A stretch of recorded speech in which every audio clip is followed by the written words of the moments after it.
Um, I've been a little under the weather this week, and I'm going to tackle a subject that's probably not a good one for me to tackle when I'm not feeling well, but at least I'll get it started. Um, it's first, second, and third order thinking, and I kind of picked up on it. I follow on YouTube um, a gentleman by the name of Mark Moss. He's kind of an alternative thinker, if you will. Um, and he was talking about this first, second, and third order thinking. And now, from what I gather, it comes from a guy named Howard Marks and has to do more with investing. But the structure of it reminded me so much of Dan Kahneman's uh, Thinking Fast and Slow, where he has the two systems. You know, the fast one is very reactionary, very unconscious, very emotional when you make decisions or react to things that are going on. And that's the way that 98% of people respond in their decision making. And then the slow thinking is the deliberate, conscious, rational, and that's used about 2% of the time. And I've used this off and on over the years. Um, and you learn to understand that human beings are irrational, and that was Dan Kahneman's conclusion also. But prior to Kahneman's book and this first, second, and third order thinking, there was a gentleman by the name of Chris Argyris, and I studied him back in the 90s with a Demmer users group. Read a lot of his books, and it's about organizational learning, double loop learning. Where you have single loop is a lot of assumptions and beliefs and processes, and people just kind of do things over and over again and unchallenged, which is a lot of what the 95 method is made up of. There's got a lot of components of his thinking in it. Whereas double loop learning is, challenging the processes that are out there, the assumptions and the beliefs. And some people don't like that, as you discover over time. They don't want to be challenged. They just want to, I know this works, and that's the way we're going to do it. And then it doesn't work. And it just kind of reminded me when I started reading about this first, second, and third order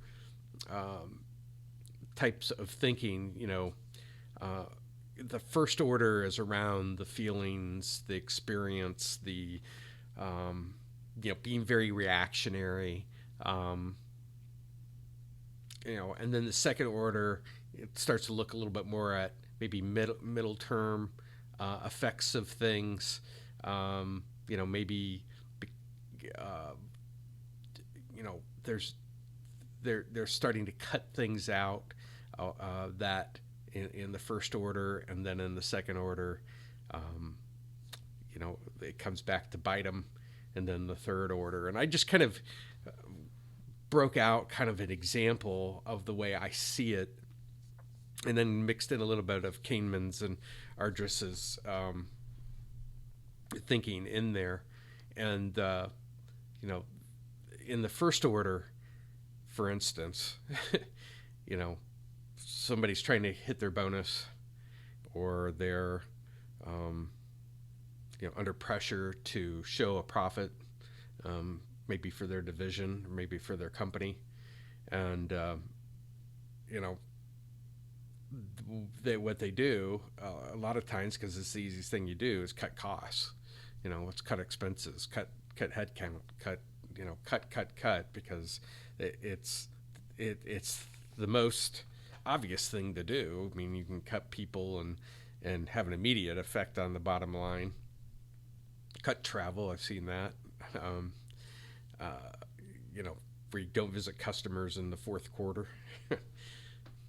um, then in the second order, some of these things start to take effect, right? You start to not innovate anymore, and when you cut people, maybe you lose some skill sets that are out there, and so there's kind of this second thing going on.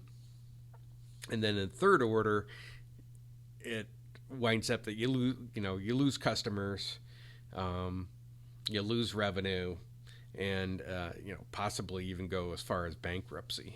And a lot of this type of thinking obviously is being adopted by organizations both large and small, especially large, because they figure, well, I've stated in the past, there's a lot of fat in the large organizations because they weren't managed very well at the beginning. Um, but you know what I found, as opposed to cutting costs, and this is one of the things that it's almost virtually impossible to show people something that's going to happen maybe a little bit longer term, but it doesn't have to be forever.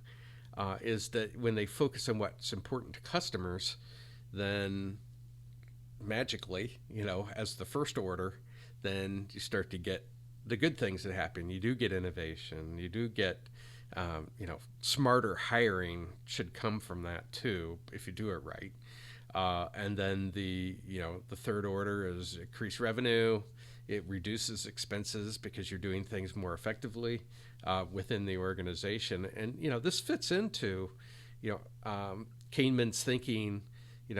Whereas the immediate reactionary thing to do is the obvious thing, which is to cut people and costs in any way that you can. Mostly people are the receive the brunt of that. And then Chris Argyris is more around in the double loop learning, that you're challenging the thinking that's there around cutting costs being the path you should go versus doing what's important to customers.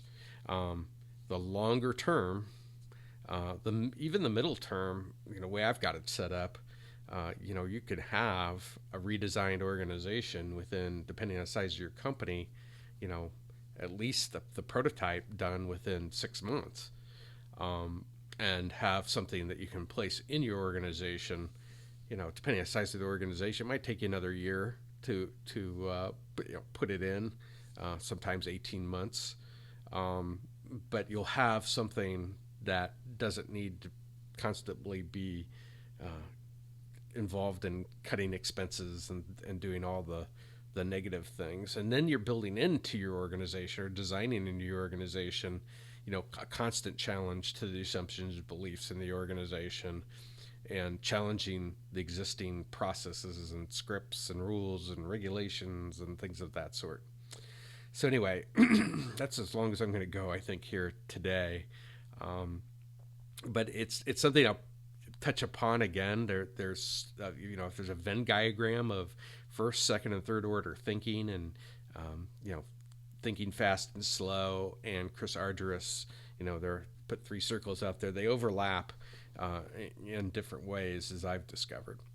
Anyway, that's what I wanted to cover this week. And remember, there's always a better way.